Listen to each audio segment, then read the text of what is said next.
Good morning. It's a beautiful day here in Sun City Grand. I'm Barbara Mel Goldman with Channel 22. And today I have a wonderful guest. He's practically not a guest anymore. He's become a good friend, a very knowledgeable man, and I know you're going to enjoy hearing Bill Peter. Good morning, Bill. It's so nice to see you here. Good morning, Barbara.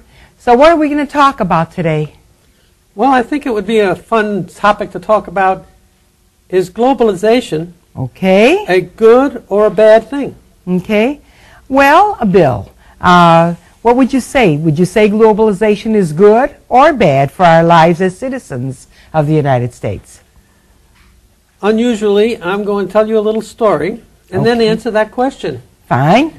The story will, I think, answer it itself, but maybe you will have another question or two. Okay. I was in London, and I was doing a consulting job in London.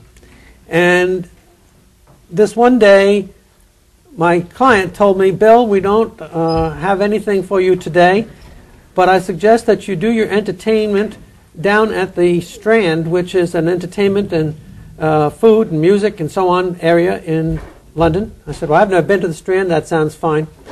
So I made my way down there. They gave me directions. The subway works good in London. I walk into this restaurant, and the maitre d' comes up to me and says, Bill, would you, no, maitre d' doesn't know my name. The maitre d' says, sir, would you like to eat with us today? Are you alone, or would you like a companion? And I said, no, I'm alone, but sure, I'd like to have somebody to chat with during the time we're eating. So he leaves, and he comes back, and he brings in this hunk of a man. I mean, he's going to be my dinner companion.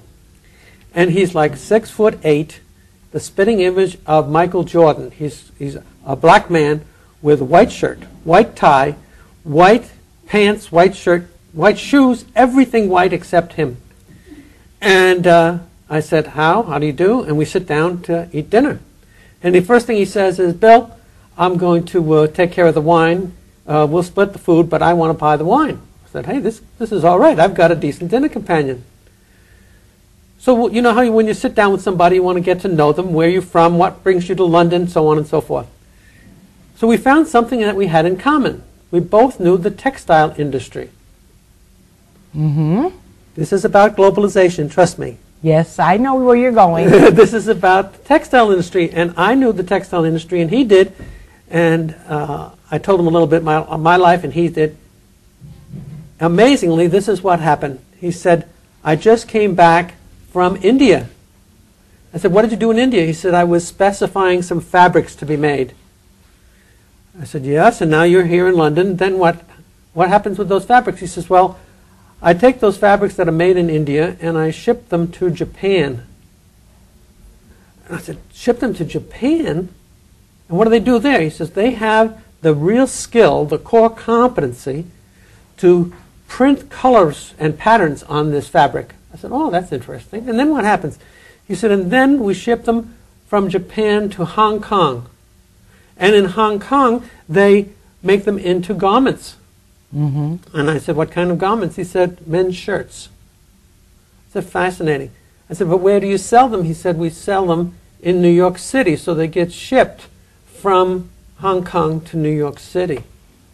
And I said, wow, you've got things being made in India and shipped to Japan and then shipped to Hong Kong and then to New York City where you eventually sell it. That's fascinating. I said, you must have a big organization. How many people do you have in your organization?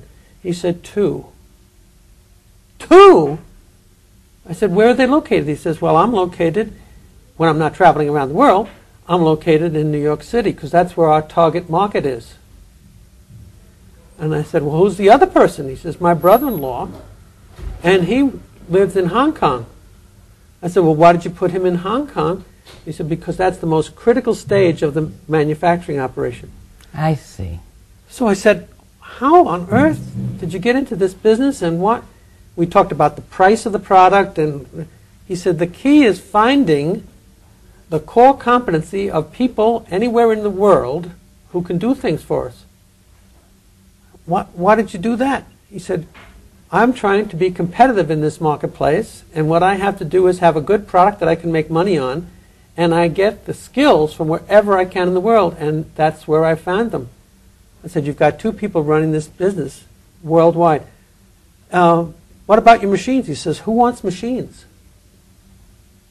The people in the various places have their own machines. I said, what about labor? He says, the people have their own labor.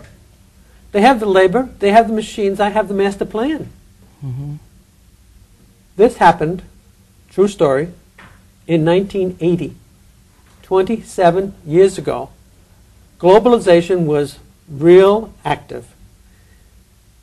2 people were running a company and getting the core competencies from all over the world.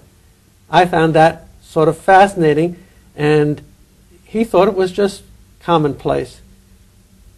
He was using the resources where he found them that were most efficient for doing the job. That is an example firsthand of globalization. Well, I never thought about that, Bill, but I'm going to tell you a little story. I have a nephew in Israel. He lives in a settlement, and he's a very successful man. He has 10 children and now 7 grandchildren. And he takes his wife, his globalization and his business is he and his wife. They go to India, they buy their fabrics in India, and then she selects the patterns at the fashion shows in India and remodels them, because the Indian women are very tiny and slight, and she enlarges the armhole and the bust line and gives it for a fuller figure. And they have a market for religious women in Israel that wear dresses that cover the arms and all the way down to the floor, and their business consists of buying the fabrics in India and then enlarging them and sizing them properly, manufactured in India, shipped back to Israel, and goes into his 2 beautiful boutique shops. It's high-end clothing, and it's something you don't see everywhere. And he is not only taking care of his 10 children, but daughter-in-laws and son-in-laws and the whole thing. So, and that would be globalization, That's wouldn't it? globalization too. See, and globalization has got a lot to do with economical issues. Yeah, I wanted to ask you if it's primarily trade and economics. It's mostly trade and economics, but not completely. We'll get into other issues. Mm-hmm. During some of the recent political campaigns, somebody said outsourcing, and outsourcing became a dirty word. Mm-hmm. Outsourcing, my goodness, you're going to take all our labor and ship it elsewhere. Yes. And people got upset that the world, the United States, was going to be drained of all of its skills, and it was going to be nothing but outsourcing, and all labor was going overseas. Now here it is, 2007, and we are at 4.4% unemployment. That is lower than the unemployment in all of the 70s, all of the 80s, all of the 90s. Mm-hmm. We are right now at a very, very low unemployment level.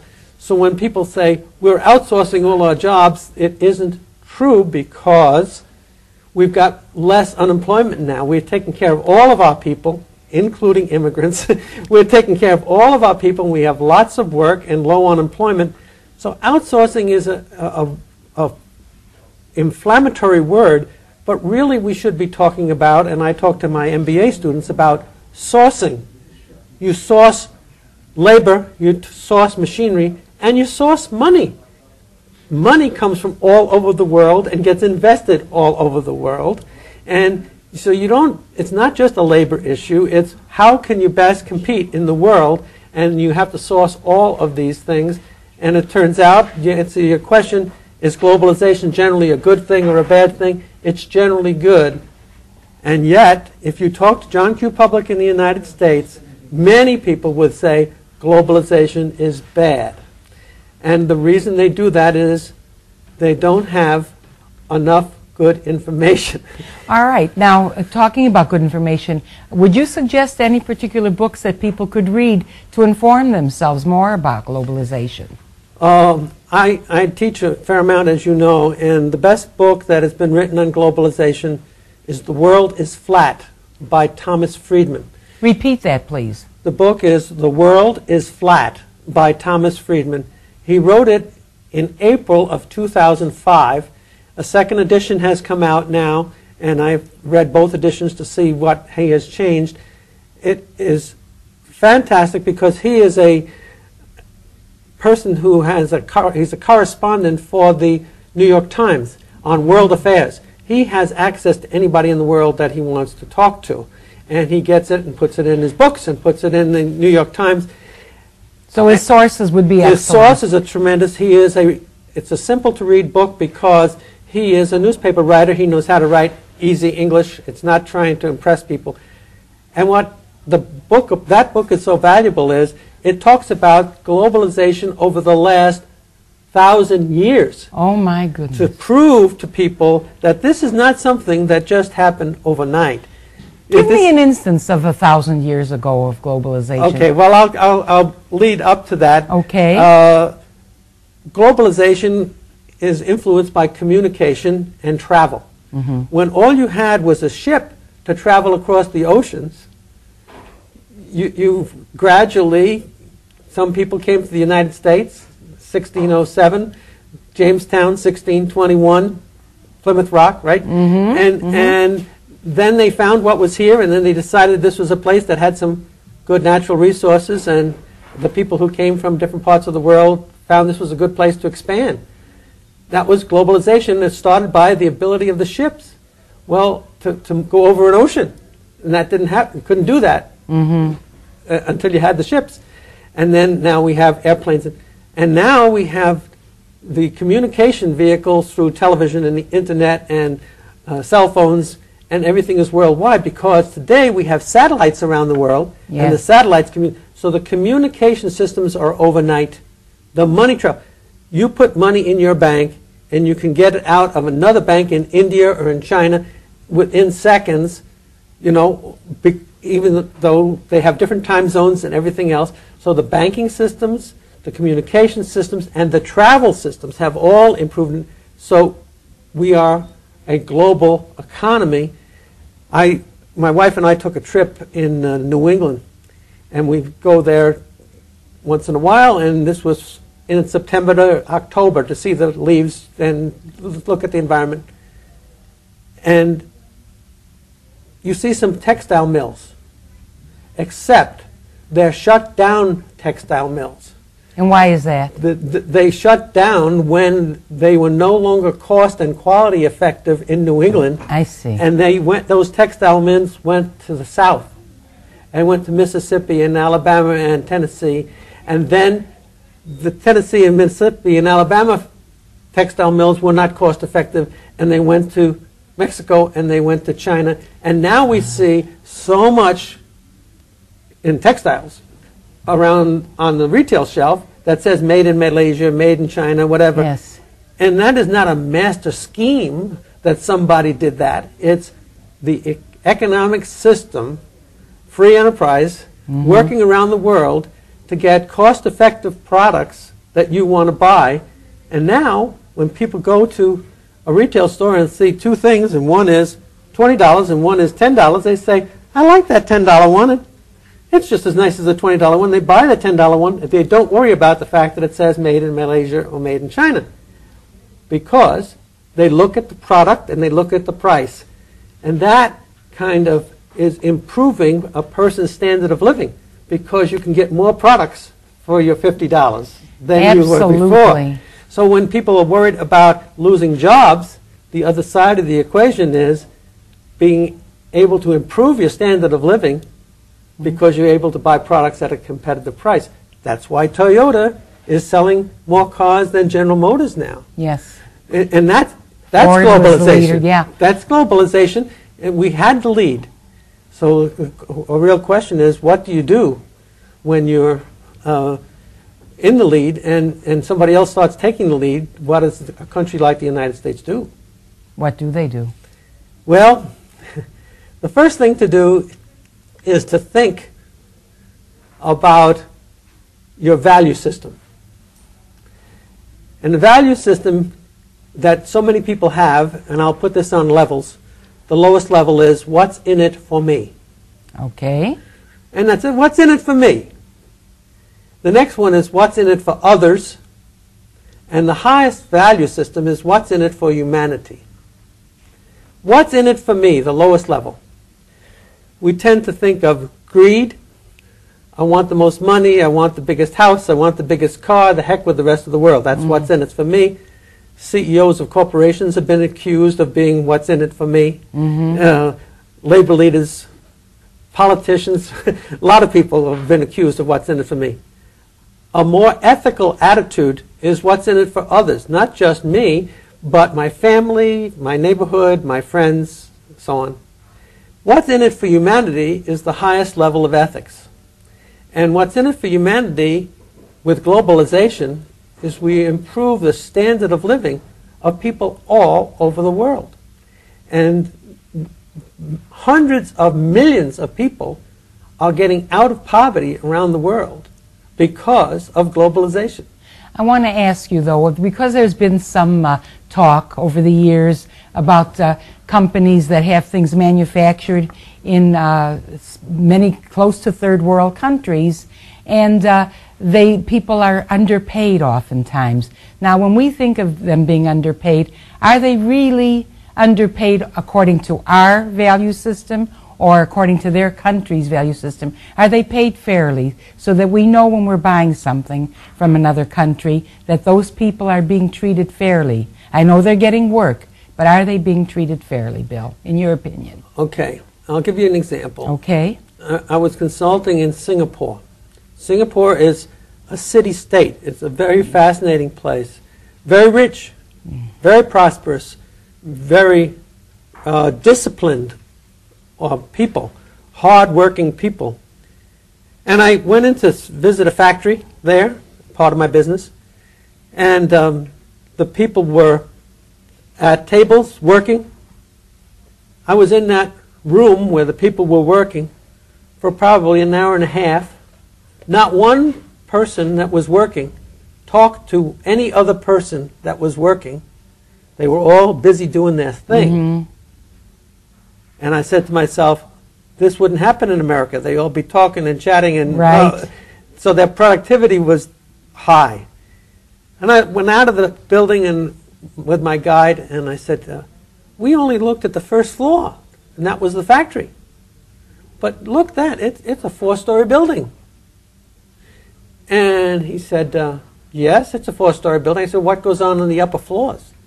Those are apartments for the workers. Oh, my goodness. So I said, apartments. We hire them for a job, and we give them an apartment along with it. I said, I bet you don't have many attendance problems, do you? when they don't show up on time, you knock on the door and bring them down to work. And now you say, is it fair? The people, when people line up and are enthusiastic about it getting a job, it's fair. You know, the employer is willing to pay a certain amount of money, salary plus apartment. People are in seventh heaven when they didn't have an apartment and they didn't have a job. They house their family? They get both. Would their family be housed with them? That's right. Now, the argument happens often with, are we being fair? And Walmart gets a lot of nasty crap. Yes, they do. Now, that's who I meant. Well, we know that Walmart is unfair to the employees because they don't give them enough wages and they don't give them enough benefits, right? That's what I hear. And that's what the press says, and the people, a lot of people say that Walmart is bad, Walmart is bad, Walmart is bad. Well, Walmart just happens to be the largest employer in the United States. And Walmart is very successful. And Walmart is a globalization-built company. Up till 1995, the original founder, Sam Walton. Yeah, Sam Walton. Up to 1995, his ad said "Made in America." Yes, it did. Up till 1995. In 1995, he came to the conclusion that it was not going to be cost competitive to have everything made in America. And he started buying elsewhere, and now, you know, a lot is bought there. When you give people acceptable wages and acceptable benefits, they apply. Walmart opens a new store, and it's going to have 300 employees. they get 3,000 or more applications. They have so many people waiting to go to work for them for those quote-unquote unacceptable wages and unacceptable benefits. People know what's good for them, and they apply for those jobs. So when somebody is bad-mouthing a company or a country for the bad policies, then you have to ask why. In Chicago, Walmart was going to put a store in, and the city council of Chicago, this is just within the last year, said, you can't have a store here because you haven't got high enough wages and benefits. Walmart said, okay. They went outside the city limits, about 2 miles outside the city limits of Chicago. They opened a store. They had 10 or 20 times as many applicants as they had jobs to offer. They started that business, and people went from Chicago out to that suburb to get that shopping experience and get those lower prices and so on. The city of Chicago, Mayor Daley, realized that they'd goofed. They rescinded their law and said, oh, Walmart, we changed our mind. We want you can come next time you build one. Now that's the free enterprise system working. When you put a government regulation in, like the city's council says we don't want Walmart because they don't pay the right prices, Walmart does other things. They serve the marketplace in other ways. So these things are, what is popular as truth isn't necessarily truth. The benefits are to the people who work at Walmart. The benefits are also to all the people who buy at Walmart because they get very good prices. And the benefits are also to people around the world who are making those things. And what's in it for humanity is the real big important issue. So if you're a philosopher or a world thinker, you would say what's in it for humanity is real important, not just what's in it for me. So you have to get the facts right. Yeah, I'm glad you brought that out about Walmart. I didn't want to mention the name, but that's a very positive I don't thing. work for Walmart, but they are doing very good things. They are putting, there used to be barcodes on the back of all products. Yes. These bars. Now it's going to RFID, radio frequency identification. Walmart buys so many things that it tells all its suppliers, I want it with RFID identification codes, and that's a more efficient way to handle all of the information about where the product is and so on, and how many are in the case and all that. And the manufacturers had that at 50 cents per computer chip, and then it went down to 20 cents, and now it's down about 10 cents. Walmart says, get it down to a penny for that computer chip for identification of all the products. That's the way we can manage all the information that's coming in from the ports and all. RFID is being driven by Walmart, and that's globalization. You know, those are all positive things. I've traveled quite a bit around the world, and an experience that I had in Egypt, and I was there for quite a length of time. I went into what was called a school for making rugs. And there I saw the lights were all off when we entered. I wasn't with a tour. I was with a private guide. And the lights were turned on when we entered, and there were children sitting at low little benches. Right. And why were they children? Because the knots are so tiny on the hand-knotted rugs. And there were the children sitting there on the low benches making the rugs, and I love children. Went and sat down next to one, and they all said to me, money, money, money, money, money, and I didn't know what they meant. They were looking for tips, they were looking for money, and their working conditions were very poor. The rugs, when you went up to the second floor, where you were served tea and goodies, that was a lovely atmosphere. But the atmosphere that the children were working in, and I understood that the parents paid for the children to go to that school, to that so-called school. How do you explain things like that? Well, things happen around the world. We had child labor laws in the United States because people took advantage of child labor. And the whole world hasn't got all the same laws that we have. So we can't export our laws to other people. Gradually, the standard of living is improving around the world, and that's a healthy thing. In fact, probably the biggest single influence for world peace is multinational companies. Multinational companies that buy and sell all over the world are a tremendous influence for world peace. Thomas Friedman, in his book, The World is Flat, which we mentioned, Yes. he gave an example, and the example was a Dell computer. He called up Dell and said, Dell, I want to write about you in my book, The World is Flat, and I want to know where all the parts came from that went into your Dell computer. And he takes 5 pages in the book to say where all the parts came from all over the world. And he said, aha, it's interesting, isn't it?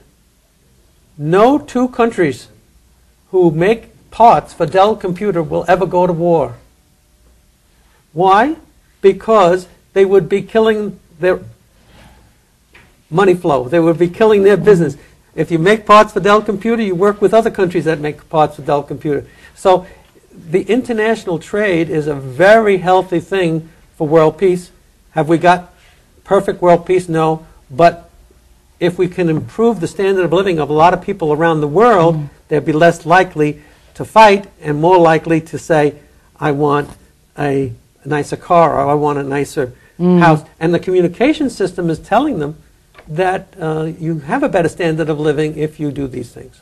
Bill, how would you summarize the effects of globalization to date and in the future, and what would you expect in 50 years as a futurist, perhaps in the year 2057? 2057. Yeah. I love that year because it's 50 years from now. Right. 2057, I've done a lot of studies on globalization and other things. First of all, the United States is the largest economy in the world today, and the second largest is Japan, and the third largest is Germany. In 2057, all of the indications are there for the first and second largest economies in the world being India and China, and the third largest economy in the world will be the United States. We will grow at 3% per year, plus or minus. They will grow at 7, 8, 10% per year, but when you take compound interest for 50 years, that's how they get to be bigger than we are. And the reason for that is that they have huge populations, and all of the technology that's available around the world is available to them. They've got satellites, they've got internet, they've got computers, they've got all those things. So if the technology is available, the communication systems are available, the shipping is available, and they have the population, the only ingredient that they need is intelligent people, well-trained people. And it turns out that China and India today are producing 13 times as many college graduate engineers as the United States. Today. So in 50 years, they're going to have the educated workforce that will have them be the first and second largest economy. We'll be third. And the whole world will be having a better standard of living. It will be a healthier thing, and it's because of globalization. Bill, you summed it up pretty good. Do you think the United Nations plays any role in any of this? What would you say about that? The United Nations is another discussion that we'll have another time. Okay. Is already in the grave. They just haven't put the dirt over the top. Okay, then we're going to dig for that. The United Nations is useless in the area of improving the standard of living of all the people in the world. They have proven themselves ineffective since they started. I've been watching it. I was born in New York City. I went to the first United Nations building. I've been watching it my entire life, and unfortunately the United Nations is fatally flawed. Another story for another time. Okay. It cannot solve these problems. All right, but we look good for 2057, don't we? You know what? 2057 being the third largest economy in the world and the whole world working together is a very good situation for the United States, but also it's what's in it for humanity. It's the best situation for humanity. Well, I want to say that it's just been very enlightening listening to and talking with you and learning about how this is all happening, and I know that if anybody has the answers, you do. You've done a great deal of research on this topic as well as many others. I look forward to being with you again and talking some more about other topics. You bring a wealth of knowledge to this Channel 22, and I want to say thank you, Bill, for being with me here this morning, and I would welcome you back again as soon as possible for Channel, and I want to say goodbye and thank you again. Thank you. For Channel 22. I'm Barbara Mel Goldman. This has been a